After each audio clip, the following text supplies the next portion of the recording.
Hello there, everybody, and welcome to First Thoughts on a Friday. Beautiful sunny morning here, but boy, is it chilly. Reminder that autumn is here. About 55 degrees up, but the wind is blowing, so wind chills in the upper 40s. Pretty nippy. Wow, let's take a look at this gospel lesson that we have coming up for us this Sunday. It's from the 9th chapter of Mark, verses 38 through 50. And wow, it's crazy. This is nuts. Look at all the stuff we have going on in here. We have an exorcism that's going on, but it's one that's not being done by those who are part of the gang, the disciples. So they complain to Jesus about that. Then you have another section on bringing people down, meaning tempting people to sin, putting stumbling blocks in front of them. And maybe that's not what Jesus is talking about. Maybe he's just talking about anytime we put a roadblock in someone in their life of faith, no matter what that may be, whether it's tempting them to do something bad or just getting in their way of having a more fuller relationship with Jesus. All right, we have that. But then Jesus gets very hyperbolic at this point. What do I mean by that? Well, talks about if something's causing you to fall into sin or leading you astray, well, let's say it's your hand. Let's just cut it off. Or if it's your foot, cut it off. Or if it's your eye, pluck it out. Yeah. Whoa, this is getting a little nutty now.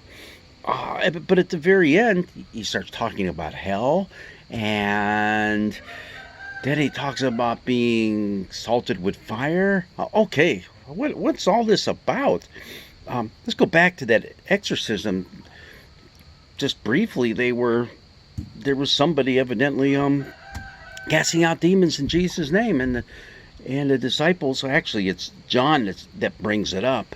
John says, "Hey, what's up with this, Jesus? Tell that person to stop. They're not one of your followers."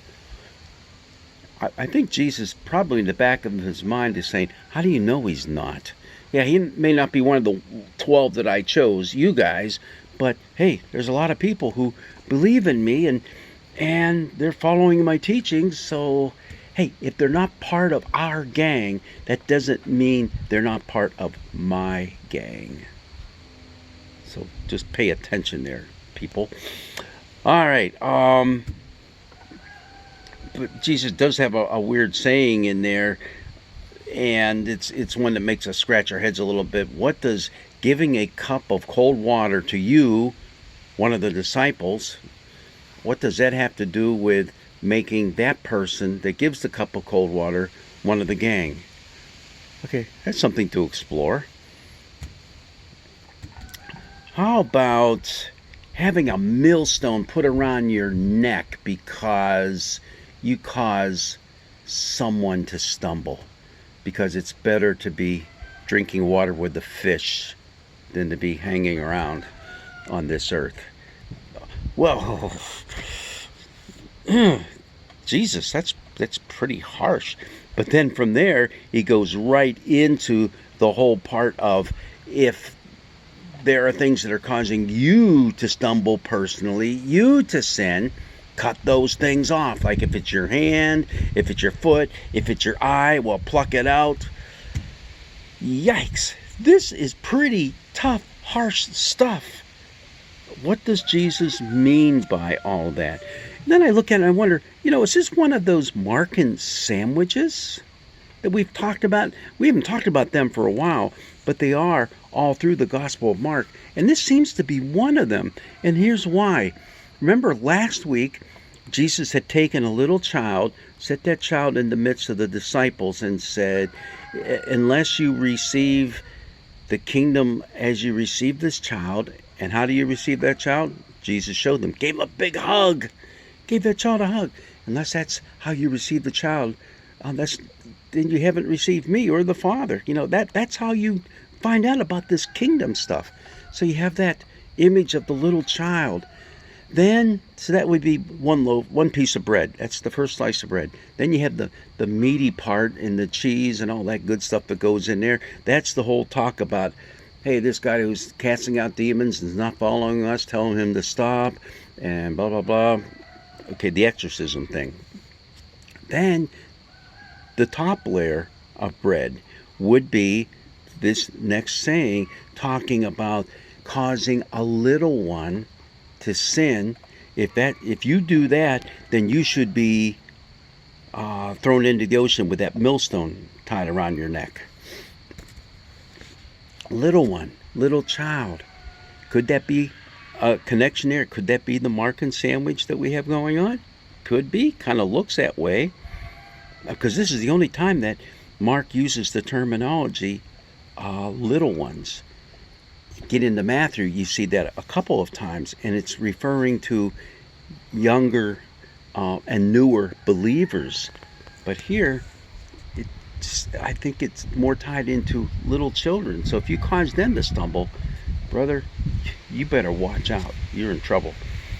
How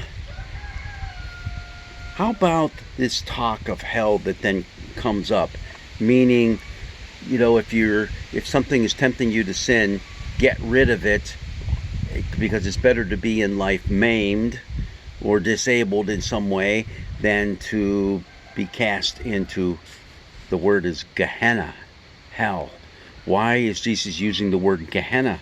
Well, Gehenna is a little place just south of Jerusalem where child sacrifices used to take place by some of the pagan cultures. But the Israelites had gotten caught up in that as well.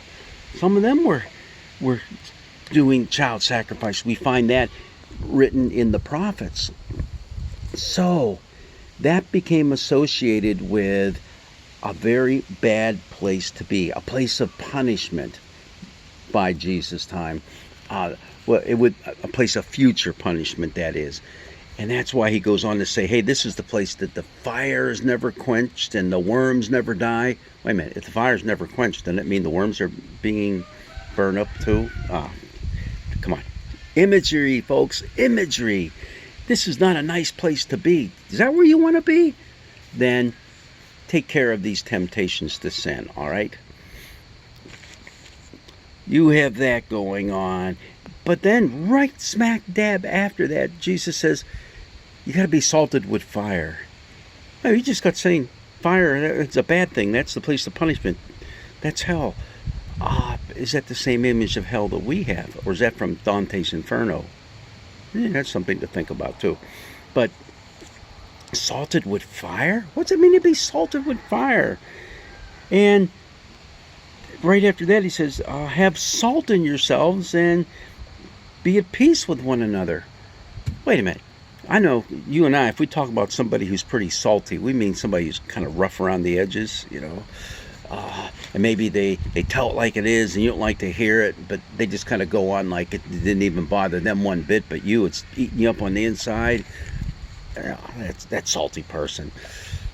Not that they're bad, it's just that, but how's that make for peace amongst us?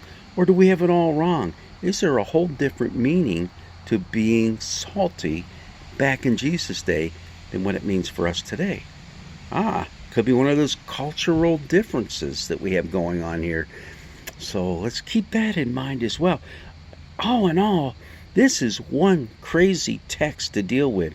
And if you dig even a little bit deeper, you see a lot of the things that are talked about in this text have roots back in the Older Testament, in the prophets, even in some of the apocryphal books that were in use in Jesus' day, that most of us in our Protestant Bibles, we don't have them. But the Catholic Church still uses a lot of those apocryphal readings, and some of them are actually very helpful in understanding just what Jesus has to say too. Okay, how you like this sunshine on my face? It's awesome, it's beautiful, and it's going to be a beautiful day. It's going to be a little chilly and maybe even a few showers passing through, but isn't that what autumn is all about? Those nice, cool, breezy days. Get out there, enjoy it. Enjoy our gospel passage. There's a lot to think about in it, and it's not going to be even possible to go through all of it in a sermon on Sunday, so have some fun with it. Meaning, really sit down, chew on it a while, and see where you come out with it. What does it mean to be a Jesus follower, carrying a cup of water, giving it to other Jesus followers? What does it mean to cut off your hand or your foot or pluck out your eye? Or is Jesus just really going over the edge that time in what he's saying? What's it mean to be a salty Christian? All those different things. God's blessings be with you as you struggle with them, even as I am. Catch you later.